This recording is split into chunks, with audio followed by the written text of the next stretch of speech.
Hey everyone, Doug here with B&H. Behind me sits a newly upgraded computer. Having shifted into working from home, my desktop computer has become a much bigger and much more important part of my everyday work. I imagine for many of you, you're probably in a similar situation. Now, we've discussed in a few videos recently several solutions to improving your workspace, from microphones to production gear, but what about where you put all that content together? Well, today we're going to talk about building your very own creator workstation. Now, we were going to make a video on how to build your own editing computer, but this machine's for me, so don't tell anyone. I ask a lot of my computer: 4K video editing, color grading, music production, motion graphics, photo editing, and gaming. Now, a lot of you out there are probably doing all of these things and more, so I thought, why not just build a computer that can do it all? I usually run a mix of older and newer components, and the beauty of building your own PC, as I'm sure some of you know, is that you don't have to upgrade everything at once. So not only am I going to show you how to make the right hardware decisions for your needs, but I'm also going to do it in the context of upgrading an existing system. I'm going to make the most of what I already have, taking care to prep my software, drivers, and existing hardware for a complete reinstallation. Just one thing before we dive into it: since we're producing this video in my home on my own, I won't be able to show you a multi-camera view of everything. We're going to talk less about the actual construction here and more about the preparation and part selection, along at the end with a bigger focus on what to do after it's all built. If you want to see a thorough, detailed view that's kind of real-time on how each part is assembled and connected, I highly recommend our How to Build a Gaming PC video, which covers almost every single part that we're mentioning here. As always, you have to know what you're trying to do, and more specifically, what software you'll be using or already use, because it can have a serious impact on what you need to buy, or maybe something could be overkill for your situation and you won't have to buy it at all. I'll refer to my 2015 build as a starting point and explain all of my choices. So the good news is that most content creation leans heavily on a strong CPU regardless of what you're doing, so let's take a look at that first. My previous build used a 6-core, 12-thread Intel i7 5820K. This CPU has served me incredibly well for a few years now, but given that most of my applications can utilize multiple cores and the natural progression of technology, anything that exports or compresses video, it takes advantage of all those cores. I want to get as many as I possibly can. Now, clock speed does matter too. We got into it in the previous one, and some applications do still benefit more from a higher clock speed than others, but what you want to do here is find a CPU that hits the sweet spot in terms of core count and clock speed. To that end, my choice is the 12-core 24-thread AMD Ryzen 9 3900X. This will double my core count and give me a slight clock speed boost on top of it being a recent processor. I felt this was the most substantial upgrade I could make for the cost, but buying a new CPU does mean I'm going to have to get a new motherboard. Cooling that CPU, I'll be using the Dark Rock Pro 4, which is the higher-end version of what we used in the gaming PC build. And yes, I'm going to read the manual beforehand this time, don't worry. I messed up, but it happens.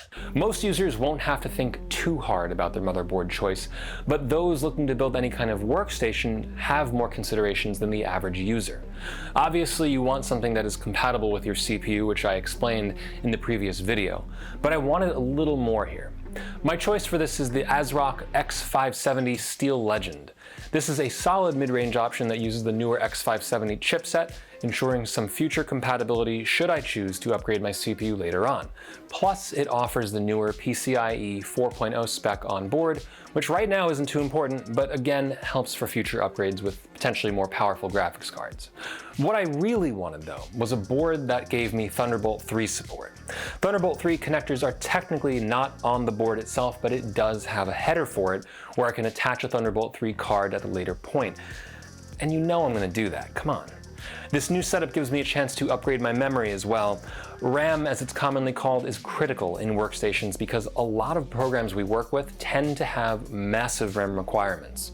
It's hard to put a number on it, but while I recommended 16 gigabytes for our gaming PC build, I would say that a good bet here is at least 32 gigabytes. Things like 4K video editing, motion graphics, massive raw photos, and libraries of audio samples need a lot of memory to move around quickly, and some programs will dramatically slow down or even crash if they don't have enough RAM. Now, that doesn't mean you can't get away with less depending on what you're doing, but for me, I've done a modest upgrade. My previous machine had 24 gigabytes of RAM, added through the years as my needs have grown, and that means, well, look here. They're all different. They're all mismatched, different speeds, different amounts, and it worked, but it wasn't ideal for performance or stability, not to mention, as some of you may know, the Ryzen CPUs do prefer faster memory, which I wasn't using before. My choice then is the crucial 32GB Ballistics DDR4 3000 MHz kit. For those wondering, I have overclocked these, but that's another topic for another day. When people think content creation, they might think top-of-the-line, ultra high-end graphics cards are absolutely necessary. This is simply not true. While a high-end graphics card is very nice, and we did use a high-end option in our gaming build, our needs are a little different here, and I just happen to have already purchased my GPU just a few months ago. I have an NVIDIA RTX 2070 Super in my computer, which comes from the previous build, so if you're upgrading or buying your first GPU though, again, look at your needs. What makes it complicated is that the benefit of a GPU in video editing is different than, say, a 3D visual effects artist. Audio production doesn't really benefit at all from a high-end GPU, which means that if you do that, you can probably get a lower to mid-range card instead. My biggest consideration for the 2070 Super was its 8GB of video memory, support for the latest HDMI and DisplayPort connections, the number of CUDA cores, and its more modern video decoding and encoding engines. I'll explain. Applications like Adobe Premiere and After Effects love cards with a generous amount of video memory, so the more you can get, the better. The RTX 2080 Super that we used in the previous build, for example, has 12GB of VRAM. The connections on the card matter if you're running multiple monitors or trying to drive a 4K or 5K display. The CUDA cores I mentioned refer to the compute processing abilities of the GPU. Premiere Pro's Mercury engine, for example, uses these cores to accelerate video editing and effects, as do several other programs that use GPU acceleration. There can be, and there are, diminishing returns here, which is why I don't personally find the highest end card to be absolutely necessary, but it doesn't hurt either. Mid-range cards still offer huge benefits in acceleration over not having any acceleration at all, so do keep that in mind. The video encoding engines I mentioned refer to the hardware encoding ability of the card. Recently, this was enabled in Adobe Premiere Pro, but other programs can also utilize the engine, and they're extremely useful for streaming video software, so if you're in streaming, look into that as well. If you're gaming, you'll naturally want a card that performs well in your latest AAA title. And those who do a lot of visual effects work may want to look into workstation-focused cards like the NVIDIA Quadro series or the AMD Radeon Pro series. Our last major concern is storage. Since I'm upgrading my setup, I'm going to take care to preserve as much of my drive layout as possible, while also taking advantage of some new options for my motherboard. Currently, I have 6 physical drives, which are a mix of solid-state and traditional hard drives. My main OS drive is an older SATA-based 240GB solid-state drive, which I'm going to keep. It would be nice to upgrade it, but I don't really need that much space to store just the operating system and my main applications. While the previous motherboard only had 1 NVMe slot, the new one has 2, meaning not only am I carrying over my existing Samsung 970 EVO, which I use as super fast storage for my most immediate video projects, but also I'll be adding in a 960 EVO to provide fast access for my music samples. I'm also bringing in my SanDisk 240GB SSD that I use as a media cache across all my video applications. The remaining drives I have are traditional hard drives, 2 of which are in a 12TB RAID 0 arrangement. This is where the bulk of my video projects reside, and I chose this because I wanted immediate access to a large amount of storage without having to worry about enclosures or USB connections. It's a software-based RAID that I set up in Windows, so moving it over was actually pretty painless. For those wondering about RAID 0, don't worry, I do have external backups. I make them pretty routinely. The last drive I have is a simple 4TB hard drive that I use for game installations, personal media, and music projects. All of these drives are SATA-based and can easily connect to the new motherboard.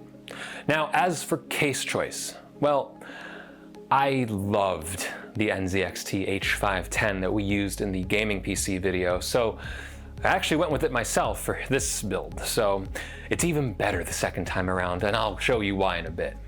Now, I could have reused my existing case, but modern cases have a lot more room to work with since they remove the 5.25-inch drive slots that you would have used for DVD drives, card readers, and other things like that. Honestly, I just wanted a sparkling new case. I'm also reusing my power supply though, and all my peripherals. Building a new computer from scratch is pretty easy.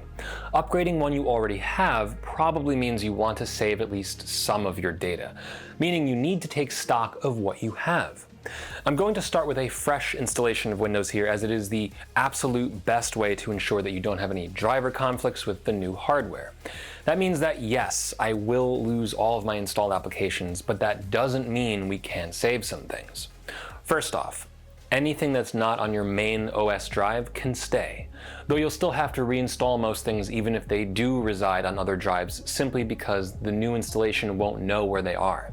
Any loose documents, photos, and downloads you may have scattered across your OS drive should be moved to a backup folder on another drive.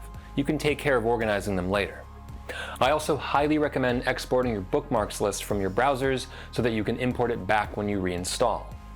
The most important thing you can do though is to make sure that any plugins, extensions, or presets that you've built up over the years are preserved.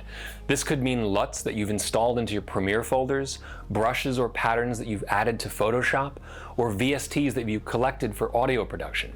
In my case, at least, most of my audio production files, including sample libraries and VSTs, were already on a separate drive, meaning I'll just have to reinstall Ableton later and reconnect everything. But I won't have to re-download hundreds of gigabytes of data. Lastly, look at the hardware you've purchased and download the latest versions of all your drivers, preferably to a USB flash drive. Especially your motherboard drivers. You will be so thankful you did this, because they will cut down time that your computer has to spend later grabbing the latest updates from the internet, and provides the most up-to-date versions of those drivers. So before you begin, I highly recommend you make yourself a Windows installer on a USB drive. You can download a tool from Microsoft's website to create your own flash drive, or if you want, even on Mac OS, you can do this using Terminal. Okay, ready everyone? We're going to move faster this time, so again, if you're confused at all and need a more thorough look at everything that I'm doing, watch our Building a Gaming PC video. So let's lay the motherboard out and put the anti-static bag below it for protection. We'll start by putting the CPU in. Make sure the pins line up with the socket on the motherboard and secure the latch, locking the CPU in place. We can leave that alone for now. Next up, let's grab our RAM. Each module is called a DIMM, and each DIMM in my case is 16 gigabytes. Typically, motherboards lay out the RAM in alternating fashion, which you can determine from the labeling on the board. You'll see things like A1, B1, A2, B2, etc. Turns out, as you can see, that this board doesn't alternate them, so always read your manuals and the board itself if you're not sure. We just have to carefully align the pins of the RAM to the board, making sure the latch on the side is unlocked, and then push down to lock them into place. It does require a bit of force. Next, we'll grab both my existing NVMe drive and my new NVMe drive and place them into the M2 slots. This board has a heatsink installed in place, so as you can see, I had to remove it before placing the drives in. After test fitting the drives, we just need to install these small stands that come with the motherboard. Then we'll place the drives into the slot. It should line up with the stand, which you'll then screw into place. The last thing we're going to do while the board is out of the case is install the brackets for the CPU cooler. I still won't put the cooler itself in though, as it makes maneuvering around the board in case quite difficult. Most custom cooling solutions require you to do this, and the procedure is a little different for every brand. In this case, you should strictly follow the instruction manual to know how to get everything into place. With the smaller items now put on the board, we're going to open up the case. Most boards have a small metal I/O panel that's included with your motherboard, meant to be placed in the back of the case. This one has it already placed on the board itself, so you'll want to make sure that it snaps into the back of the case as you carefully place the board into the open case. There's a small guiding pin in the middle of the case that the board can sit on, allowing you to easily line up the holes on the board with the stands in the case. Screw the board down to secure it. Now, while most of the board is still clear, I like to start with the header connections for the front panel. These are the connections that are pre-wired into the case, and they enable your power and reset buttons, LED indicators, and front USB ports. Now, I learned from a previous video that the H510 case makes this very easy to do, since it groups these pins into a single block connector that can plug into your motherboard. But this isn't always the case. This is another time where you'll want to very strictly follow the diagrams in your motherboard's manual to know exactly where to connect these pins. We also need to connect the USB headers, audio headers, and if you have the card, which I don't yet, a Thunderbolt expansion. I'm making sure to route the cables from the underside to keep the case tidy. Next, I'm going to take care of my drives. I'm not gonna lie, I was worried I wouldn't be able to fit all the drives in this case, but the H510 has two 2.5-inch SSD slots on the underside and a metal caddy that can hold three 3.5-inch drives, so I'm good. I have screws left over from literally years of previous builds, so luckily I was able to get everything secured into place. At the same time, I've brought over my power supply. Unfortunately, I do not have a modular power supply, so things are going to be a little messy here compared to our gaming PC build. When all the drives are fixed into place, you'll want to connect them to their appropriate SATA ports. Be sure to check your manual for the preferred connections because some boards do turn off certain connections depending on your overall setup. The cables lock into place and should be tucked out of the way as much as possible. Luckily, it's much easier to keep the cabling in the back of the case here. I've connected the drives, then the motherboard power, and finally the CPU power. Just a quick note before moving on. You might notice I'm missing a 4-pin 12-volt connection here. My power supply is a little old, it's an older 600-watt unit and does not have this connection. So I did take a chance and it seems to be working out just fine. Knowing that the CPU uses less power than my previous build, I wasn't too concerned about being short on power here, but I wouldn't recommend you forego this connection in your own build. Most modern power supplies of about 700 to 750 watts should have this extra 12-volt connection. With the power connected, I'm going to place the cooler onto the CPU. I attached the mounting bracket for it in the beginning of the video, so all I have to do now is clean the CPU and heatsink with a little rubbing alcohol, let it dry, and then apply a small amount of thermal paste to the CPU. A pea-sized drop, as the saying goes. Connect the CPU fan to the header on the motherboard and then carefully place the entire cooling block onto the CPU. You don't want to lift it back up after placing it down if you can avoid it, as the pressure of the heatsink automatically and evenly spreads out the thermal paste. Screw the unit down into the bracket and you should be good to go. Now, another note, because it must be said, make sure that your RAM clears the fan. If it doesn't, you may be able to make a slight adjustment for the fan position. We had to do that for the previous gaming build, but if it doesn't work that way, you might be out of luck. Do yourself a favor, check the RAM clearance for your CPU cooler before buying it and compare it to the height of your DIMMs.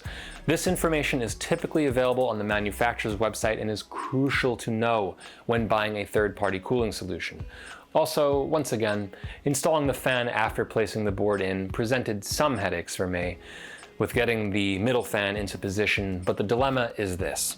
A huge cooler like the Darkrock Pro 4 does make it very difficult to access the CPU power connections that we just took care of, not to mention motherboard screws and other connections are hard to access too. So while it's still probably a better idea to do it out of the case, I tried my luck again, and after much frustration, finally got it into place. So lastly, we have to put in our PCIe cards. I'm going to take out the metal covers in the back for the slots we're going to use. Save these in case you need to cover the slots back up at a later time. Here's my RTX 2070 Super from the previous build. Angle the card in and lightly fit it in to the PCIe 16 time slot. Make sure that the lip of the metal backside of the card is inside the case before you push the card in, otherwise you risk damaging the card or the board. If it looks good, push down carefully and you'll hear a snap as the card locks into the PCIe slot. You can see here I'm triple checking everything. It took a little bit of force to get this into place, but it's all good. Don't forget to screw the metal plate into the case to secure the card. Next, grab the PCIe power cables from your power supply.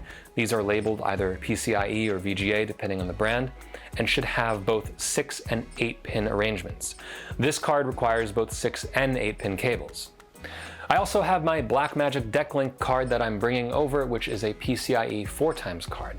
By the way, if your board lacks a 4x slot, you can use an empty 16x slot as well. It works just the same. Same deal here, line the card up, make sure the lip is inside the case, push down carefully, and then screw into position.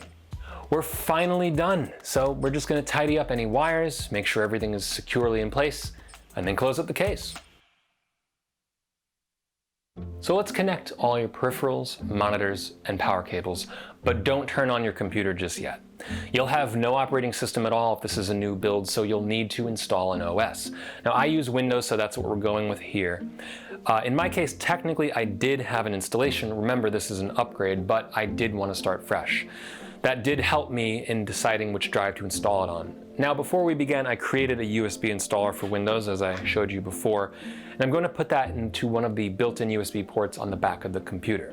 Now, I'll turn on the computer, and as soon as I see what's called the post screen, which is the logo for the motherboard manufacturer usually, I'll rapidly hit the delete key. This brings us to the BIOS, which, as I mentioned in the previous video, can be thought of as an extremely basic operating system where you can check the computer's health, set up how it boots, and overclock it if you're into that. Now, some motherboards ask for the delete key, some ask for the F2 key, some ask for either of them, but you'll be prompted regardless. Here's another part where you need to use your eyes and read the manual if you're lost, because every BIOS looks a little different. They all do cover roughly the same options though. What you're looking for is something called boot order or boot priority. What we want to do is see if it finds our Windows USB installer. And in my case, technically, since I have an installation, as I was saying, it's going to see both the existing installation as an option and the USB option. Since I want to start fresh, which is why I need to change my boot order, I'm going to look for the USB drive in that list. Save the boot order change and reboot the computer. When the system comes back up, it should automatically begin the Windows installation process, reading off of the USB drive. The installation itself is very easy, so we won't go through it here, especially if you have a completely empty system. But in my case, I just want to make absolutely sure that we're not overwriting any other drive except for the drive that has my previous installation. That one we'll want to format. Now, I'm selecting the drive that matches the partition layout that we took note of in the very beginning. Be very careful here not to overwrite your other drives. Some people may even want to disconnect those other drives until they're done installing, but I'm a risk taker. After about 15 minutes, you should be in Windows. You'll have a lot of updates to do here, but the first thing you should do is check if all your drives show up. I had to add my RAID array back to the system, which was, ironically enough, seen in the installer, but I had to manually add it. Now, Windows did recognize it as soon as I checked, and it added it without any issues, so there were no worries there. Everything looked good, so what I suggest after that is getting your motherboard and chipset drivers set up first. If you planned ahead like I recommended, you'll have everything already, all your latest drivers available, on another drive. But if not, make it the first thing you download and install. Now, in my case, I went to ASRock's website, looked for my motherboard's model support page, and grabbed the motherboard's LAN and audio drivers. This differs greatly based on the board you buy, so you should just look for the most recent essential LAN, USB, audio, and chipset drivers as a general recommendation. Now, you'll see here in this example, there's an AMD all-in-one package. I did use that at first, but then afterwards I realized I could go to AMD's website itself and download an even more up-to-date version for the X570 chipset. I also highly recommend looking up the latest BIOS for your motherboard, which can improve system stability, especially if your CPU is relatively new. The installation process is a little different for each board, so I recommend carefully following the manufacturer's instructions on how to update your BIOS. Before you continue with OS updates, I'd also download and install your GPU's latest drivers, again, straight from the vendor. Reboot once more, and then open Windows Update. It may take a while for all the updates to download and install, but do let it go through everything. You'll be grateful later. Lastly, you'll want to install your favorite applications. For productivity software, I suggest installing them on the OS drive, assuming it's a solid-state drive. Programs open up much faster when starting from an SSD, and it makes a huge difference overall. I generally don't install games to an SSD though, since these days they can still take up an enormous amount of space. That might change in the future going forward as SSD prices do go down, but I'd rather devote it for now to content creation. One of my drives is also a designated cache drive, so I'll make sure to set that in the program preferences, as I've done here in Premiere.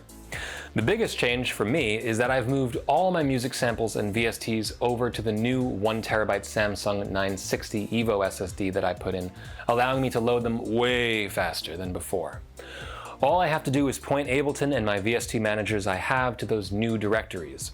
After reinstalling most of my other preferred applications, restoring my browser bookmarks, and sorting through unorganized backup files, the computer is running perfectly.